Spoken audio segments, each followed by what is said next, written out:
How to overcome fear. That's what we'll discuss in today's episode of Psychology for Marketers. Hi, I'm Magda. I'm the founder and host of Psychology for Marketers. And in today's episode, we'll talk about how to overcome fear and not feel blocked by it when doing things that we want to do. There's a beautiful quote by Mark Twain in which he said that he had a lot of problems in his life, most of them never happened. See, about fear, this is something that serves us because it helps us understand if there's any threat in our environment. However, when we look back in the times when we lived in caves, that was definitely a very important function to have. But right now, there are not as many life-threatening situations anymore. But the system in our brain, it's still very active. So instead of reacting to situations that would actually could cause damage to us, fear starts kicking in situations which are not so big. So our minds start feeding us the thoughts like, oh, what if it goes wrong? What if it doesn't work out? What if you embarrass yourself?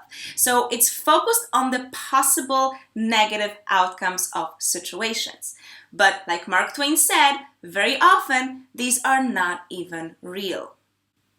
I want to share with you first this little exercise that I heard about just recently, and I did it for myself, and it's awesome because it really helps you overcome the fear that you haven't realized just how often things that we fear just don't even exist.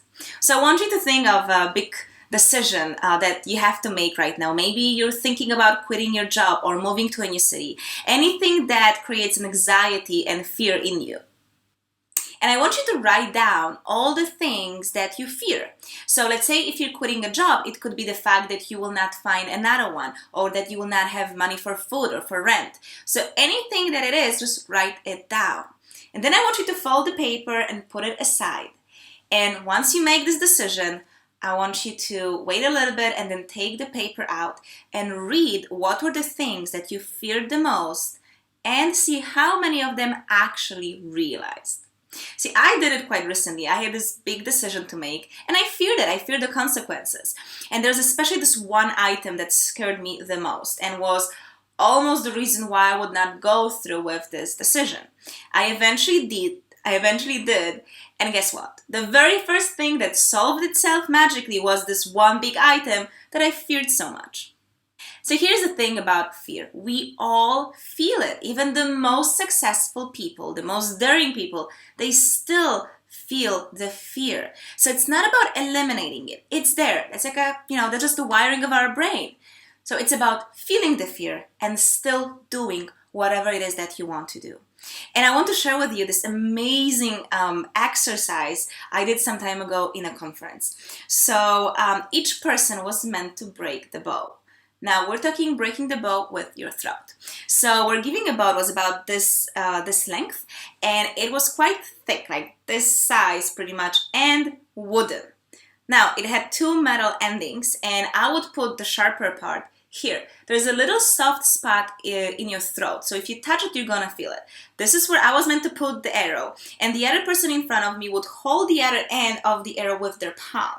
Now they wouldn't move, they're not pressing on it anything. It was me who had to take the step forward, press on the wooden arrow with that soft spot on my throat, and break it. Now, I was scared like crazy. Touch it. I was sure that this arrow is gonna make a hole in my throat, and I wouldn't breathe, I wouldn't talk for the rest of my life. It was just crazy. Then I thought, okay, what if it works? But I am this one exception for which it does not work and it does hurt me. And again, I end up with a hole in my throat. So I was really freaking out. So my turn came. So I put the arrow against my throat. The person stood in front of me and I was like, okay, let's do it. Let's do it. I was so scared. And then finally I took this step and I broke a wooden arrow with my throat. As you can see, I have no hole in my throat, so all went well. And even more, it didn't hurt, you could barely feel that you were doing it. So I love this exercise because, the reason for the exercise was really this, to have us realize that very often the things that we fear so much, they're based on something that doesn't exist. There's a false premise that creates a lot of fears in our lives. And unless we realize that it's false, it's going to stop us from taking action. So here are a few tips for you how to help you overcome this fear. So first, you already got this exercise from you to write down what worries you and check in the future how many of these things actually happen, to realize how often your fear is based on things that just don't happen in your life. The second thing is engage whenever possible in activities that you fear. Like the one I just described to you with the bow. I feared it so much, but after I did it, I felt unstoppable. So whenever you do something that you feared initially, you're going to feel like anything is possible. And it's an amazing feeling, and it helps you keep up with this motivation and energy to go through the fear and doing things. Now, here are additional 2 tips. First one is prepare for the worst case scenario. So imagine you want to quit the job, right? And you have all these fears related to it, like not finding another job or not making enough money. So I want you to think of the worst case scenario of all the bad things that can happen, and then create a contingency plan. So let's say if you're worrying about not finding a job after you quit this one, well, you could start sending out your CVs now. If you worry that, let's say if you start your own business and it's not gonna make you enough money and you'll end up not having a place to stay, why don't you now ask your friends and, just check, hey, listen, if things go really bad for me and I don't have money for rent, could I stay at your place for a little bit? So be prepared for the worst case scenario before it happens, and that really gives you this feeling of calmness and peace, and it helps you go through with the decision. And the second tip for you is to become an expert in the field, is to learn more, have more knowledge about it. So, think about oral exams that you had back in the university or high school. The more prepared you were, the less fear you felt, because you knew it, right?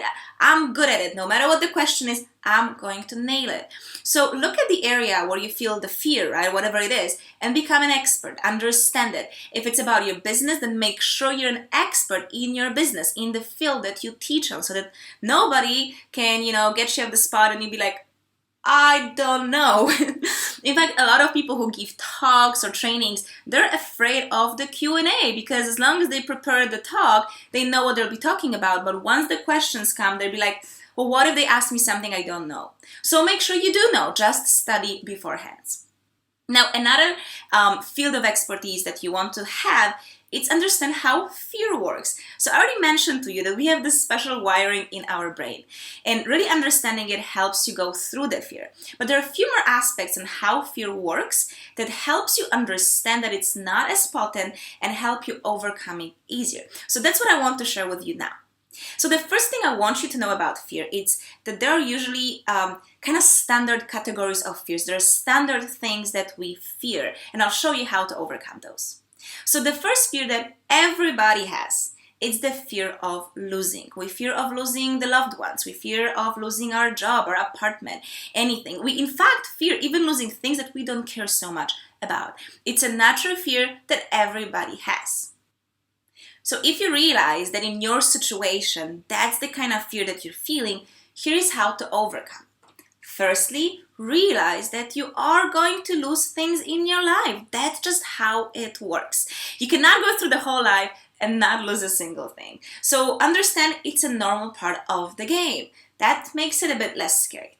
And second thing is to focus on what you're gaining. And I'll tell you from my example. When I moved to Malaysia, it's a great tropical country, but I would think, oh, damn it, there is no snow, which means I cannot go skiing. And I would actually focus on it, which would ruin my whole experience of living in a tropical, beautiful country.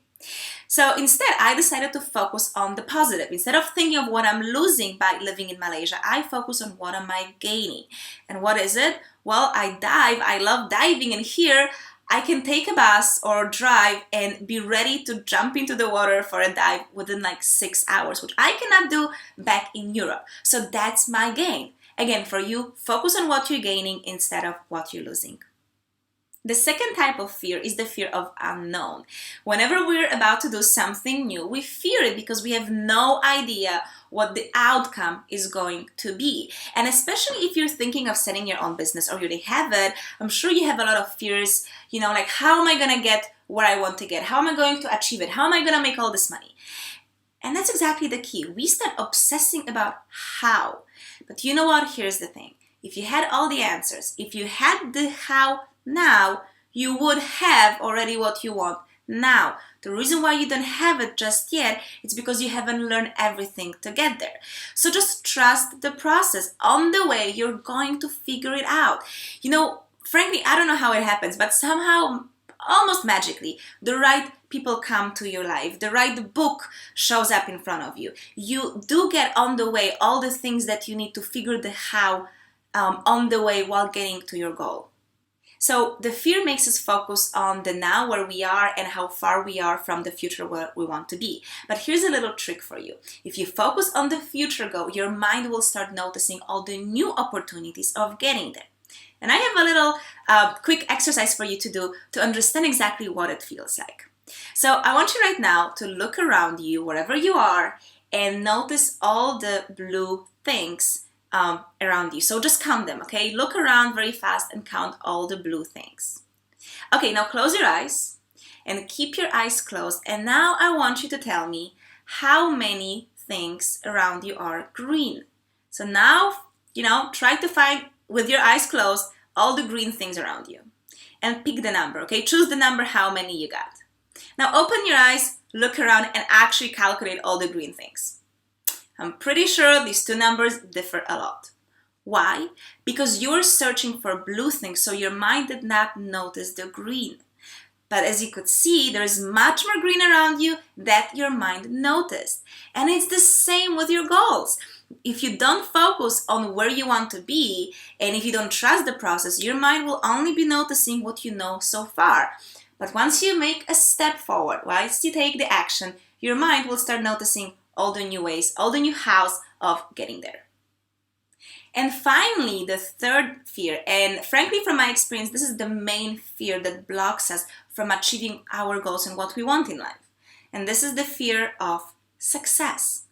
See, we often feel that if we become these successful people, these beautiful people with perfect body, making a lot of money, we're going to become lonely, that people will, either consider us selfish, they will move away from us, they will not want to spend time with us, or that they will take advantage of us. In fact, I know a lot of people who believe once they have money that everybody will want to take this money away from them. This is the fear that stops you from achieving your dreams. So here's what I want you to do to overcome this fear. I want you to really spend some time thinking, and if you meditate, you can do it in meditation, on the fact that everybody deserves success, that nobody is selfish if they become successful. It's a right that we are born with, and it doesn't make you better, and it doesn't make you worse. We're still all equal no matter how successful you are in life. So first, you have to be okay with yourself being successful. And if you are okay with yourself being successful, then everybody else will. But if you think that you're going to be evil, or you're going to become corrupted or bad or selfish, then this is actually what you will project to other people, and that's how they will start perceiving you. And another thing to keep in mind, yes, there will be people who will probably, become a bit negative towards you, might become jealous, or might try to take advantage of you if you become very successful. But frankly, I wouldn't really worry so much about losing these people in your life, because the question is, do you really want people like this in your life to start with? I think it's much better to dedicate your time and give your heart to people who are truly there for you, who really believe in you, and who love you for who you are, instead of people who are just waiting for the chance to take advantage of you. So don't worry so much. Yeah, like I said, these people will show up in your life, but actually achieving a big success, it's a good way to let go of these people that probably shouldn't be there in the first place. So these are all the tips and all the advice when it comes to fear, so that you can still do things, you can still go for your dreams and not be paralyzed by fear. Now back to you. Do you have a situation in your life that you really feared doing, but you decided to go through it, and in the end you felt very empowered? Please share in the comment section below so we can all benefit from your experience as well. And if you like this video, please like it and share it with your friends. I would really appreciate if you help me spread this message to as many people as we can. And if you want more videos like this, then make sure you subscribe to psychologyformarketers.com, because this way you'll be getting a video like this to your inbox every week. Plus, I have additional content, tips, and special offers that I only keep for our subscribers. Thank you so much for your time watching this video. I hope it helped you, and I can't wait to hear from you, and I'll see you next week.